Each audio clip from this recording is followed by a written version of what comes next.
बच्चों, let's read the question.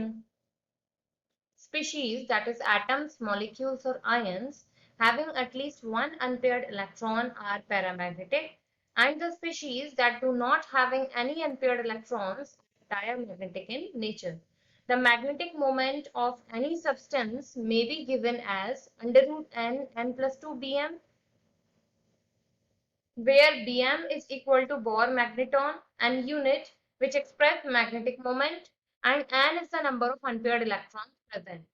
Further, the ions having unpaired electrons are colored due to DB transition. Question में हमसे मांगा है which of the following ion must be colorless. तो A, B, C, N, D 4 यहाँ पर option दिए हुए हैं. देखो क्वेश्चन में आपको क्या दिया हुआ था सबसे ऊपर, आई मीन फर्दर वाली लाइन में, कि जिसके पास अनपेयर्ड इलेक्ट्रॉन्स होंगे वहां पर डीडी एक्साइटमेंट हो जाता है. डीडी ट्रांजिशन की वजह से आपको कलर शो होता है. क्वेश्चन में आपसे मांगा है कलरलेस का मतलब वहां पर आपके डी ऑर्बिटल में अनपेयर्ड इलेक्ट्रॉन्स प्रेजेंट नहीं. तो यहाँ से हमारा की कंसेप्ट इस क्वेश्चन में क्या कहता है कि हम यहाँ पर आज बात करेंगे डीडी ट्रांजिशन के बारे में. अब पहले क्या करें, सबका इलेक्ट्रॉनिक कॉन्फ़िगरेशन करके देख लेते हैं. तो ए पार्ट में हमको यहाँ पर दिया हुआ है सोडियम प्लस का, यानी कि एक इलेक्ट्रॉन उसने डोनेट किया हुआ है. तो इस टाइम पर इसका कॉन्फ़िगरेशन क्या हो जाएगा यहाँ से, तो ये आपका होता है यहाँ से नियॉन.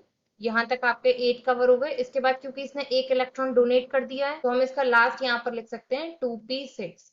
ठीक है, 1s2 2s2 2p6 3s1 होता है. तो यहाँ पर 3s1 का एक इलेक्ट्रॉन डोनेट कर दिया तो 2p6 हमारा यहाँ पर बचेगा. इसको हम डायरेक्टली भी इस फॉर्म में लिख सकते हैं. अगर इनर्ट गैस की फॉर्म में ना लिखना चाहे तो 1s2 2s2 and 2p6. Neon वाला कॉन्फ़िगरेशन तब हमें ठीक था लिखना जब इसने इलेक्ट्रॉन पेयर डोनेट ना किया हो. अब बी के बारे में बात करते हैं, डेट इज क्रोमियम +3. तो यहाँ पर उसने एटॉमिक नंबर हमें दे रखा है 24. तो इसका कॉन्फ़िगरेशन यहाँ से क्या हो जाता है, आर्गन 18. क्रोमियम का होता है 3d5 4s1. इसे लिखकर देख लेते हैं. अब 3d5 4s1 में से 3 इलेक्ट्रॉन यहाँ से रिलीज करने हैं. तो एक इलेक्ट्रॉन जाएगा एस का और 2 इलेक्ट्रॉन जाएंगे आपके डी के. तो कितना बचा ओवरऑल आपका यहाँ से डी के पास, ये आ जाएगा आपके पास 3d3. इसके बाद नेक्स्ट सी की बात करते हैं. सी यानी कि वैनेडियम +2, जिसका उसने आपको एटॉमिक नंबर दिया हुआ है 23. तो वैनेडियम का आपका कॉन्फ़िगरेशन क्या होता है, आर्गन 3d3 4s2. अब क्योंकि 2 इलेक्ट्रॉन्स उसने बोल रहा रिमूव कर दिए हैं तो 2 इलेक्ट्रॉन 4s के चले जाएंगे. तो आपके पास यहाँ से क्या आ जाएगा 3d3. अब डी ऑप्शन के बारे में बात करते हैं, दैट इज कोबाल्ट +2, जिसका एटॉमिक नंबर हमको कितना गिवन है 27. तो कॉन्फ़िगरेशन यहाँ से कितना आएगा, कोबाल्ट का कॉन्फ़िगरेशन होता है आपका आर्गन 3d7 4s2. लेकिन क्योंकि उसने क्या बोला है कि यहाँ +2 है तो 2 इलेक्ट्रॉन यहाँ से रिलीज कर दिए गए हैं. तो कॉन्फ़िगरेशन हो जाएगा 3d7. अब देखो यहाँ से हमें बताना था कि इनमें से कौन कलरलेस रहेगा. तो अगर हम इसके डी ऑर्बिटल्स यहाँ पर ड्रॉ करके देखें कि किसके इलेक्ट्रॉन्स यहाँ पर पैरामैग्नेटिक हैं, पैरामैग्नेटिक मतलब अनपेयर्ड इलेक्ट्रॉन्स हैं, और किसके पेयर्ड हैं. तो हम देखें यहाँ पर, देखो ऊपर वाले में आपके अनपेयर्ड इलेक्ट्रॉन्स हैं. इट मीन्स ये डीडी ट्रांजिशन शो करेगा और कलर देगा. यहाँ पर बात करें इसमें भी 3 इलेक्ट्रॉन्स हैं, इसमें भी यहाँ पर डीडी ट्रांजिशन होगा, ये भी कलर शो करेगा. 7 के जो 3d7 है इसको भी हुंस रूल के अकॉर्डिंग फॉलो करके देखते हैं. तो 1 2 3 4 5 और ये आगे आपका पेयरिंग हो गई 6 एंड 7. यहाँ भी आपके 3 इलेक्ट्रॉन्स हैं तो ये भी डीडी ट्रांजिशन करेगा और कलर देगा. अब यहाँ पर हमें क्या चुनना था, कलरलेस वाला ऑप्शन.